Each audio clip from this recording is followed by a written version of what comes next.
Okay, let's take a leisurely look at this pre-CBS 1964 custom color Stratocaster. This is an exquisite example, and I'm gonna just let you linger a little bit. This used to belong to Sheryl Crow. This was a picture of her actually playing that very guitar and her guitar strap. There's more, but let's go look at the guitar just by itself, because this is rather important. There's enough wear and tear on here that you kind of know it's an old guitar. You can see a couple of small dings around the neck. That comes from taking the neck off. We don't approve of people constantly taking the neck off and taking screws to these. You can see that the guitar used to have, it has a silver undercoat, and you can see that there, and on the back here too, there's a little ding right there, and you can see that it was a silver undercoat. Silver undercoat or gold undercoat is why they do candy apple red. And I'm not sure why they did one or the other, but that's kind of how it comes up. Sometimes some guys like there's almost like a tangerine color. Not really, but it's still a very dark red. There's kind of a tangerine glow to the silver undercoat. When you're looking at any vintage instrument, you're going to look for continuity. If you want to know, is this an original guitar without having taken it apart, you can kind of smell it. Look at all the magnets on these pickups. They all look the same color. They all look the same age. You can see even up close the beveling. That is the little sanding along the side. They actually tumble these magnets in a tumbler and get them smooth. And you'll see little imperfections when you're looking, but they all have the same and similar imperfections. Then you look at the plastic. The plastic is of the same color, same stamping. You're looking at the color of the font, the indentation there, the volume and tone is all the same color, kind of this light green, and the font is the same on all three knobs. On this Stratocaster, you can see it's a three-way switch. Most people, after playing for a while, they would switch over to the four-way switch. The four-way switch didn't come around until 1974 or 75. Fender didn't use them until about late 74. Then you're going to look at the bridge and the bridge saddle and how these are. And you can see the Fender stamps are the same, the patent pending, Fender patent pending, Fender patent pending.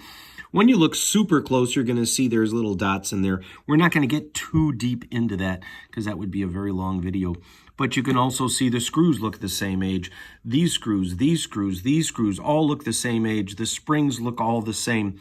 There is real continuity. When you're looking at one screw, you're going to look at them all to make sure they're not over-torqued or abused. Same with the jack plate. You can see that there.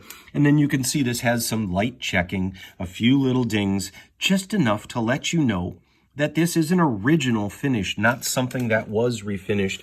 And then when you have a really clean body like this, you should have a really clean neck, and this does as well.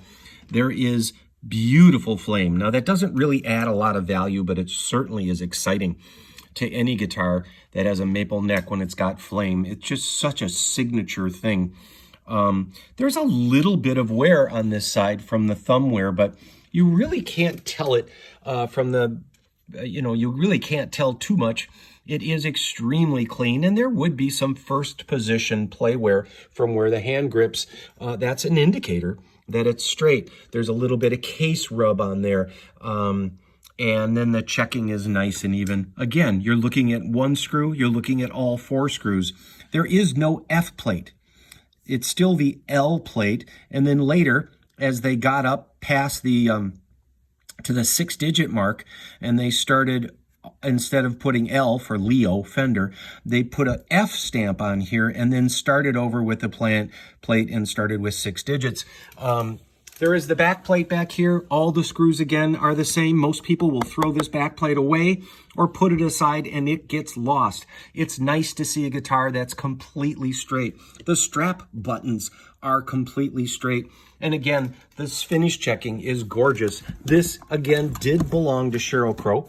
There is some backstage laminates. These are working laminates, not something that a tourist might get or somebody that's going to visit someone in the band or crew. Those are the type of things that gets a person on the stage at those particular shows. And this is kind of one of the more interesting parts. There's some backstage or some set lists, and this is a set list from Italy from 2008. Here's a set list from Hyde Park, her show on Saturday 28th, June 8th. And I'm going to bet that you could probably see videos of this guitar getting used. And then there's this, and this was used at Barack Obama's inauguration. And no matter what side of the political spectrum you are on, this was at an American president's inauguration. And a nice short set, looks like 9-10 songs there. And that was, of course, January 20th, 2009. And this guitar was used there. And that's a real picture of Sheryl Crow playing this guitar, headphones on, playing through her deluxe reverb. Just on its own, this is just a fantastically clean original guitar. And anybody that's been around guitars is going to open a case like this and go, oh yeah, that's a straight guitar. After you've seen 100 of these, you can just kind of tell. You take it all in. And, you can see a little bit of shrinking here in these pickguard screws. You don't want to keep taking those in and out, because when you do, the pickguard is shrinking a little bit, and putting it back on, sometimes like that can break right there. That little tip breaks off just from all the stress of the shrinking plastic. And you can also tell on these older ones, there's a pretty deep bevel. How they cut it, they don't cut it straight down. They actually cut it at a bevel, at an angle. And by doing that, they're making this black line thicker. So you're looking for that in here too. But you can tell in old guard, it's green, and that it started out life as white, and a lot of things like ozone has affected it and turns it green. And then there's the original plate underneath there. That is a shielding plate that help keep the guitar quiet. And you can see, again, some of these screws, there's a little bit of shrinking around the screws. We don't recommend taking off necks and taking off pick guards and taking things apart constantly. It's very sophomoric. Once you see a guitar like this, and if you do have to take it apart for an old guitar like this, that is, an older, precious guitar like this, you want to avoid taking it apart if you can. So there you go. It's kind of a long video, but I wanted you all to linger on this, and I wanted to take a rare moment to share what we look for when we're looking at vintage guitars, and this one is certainly special.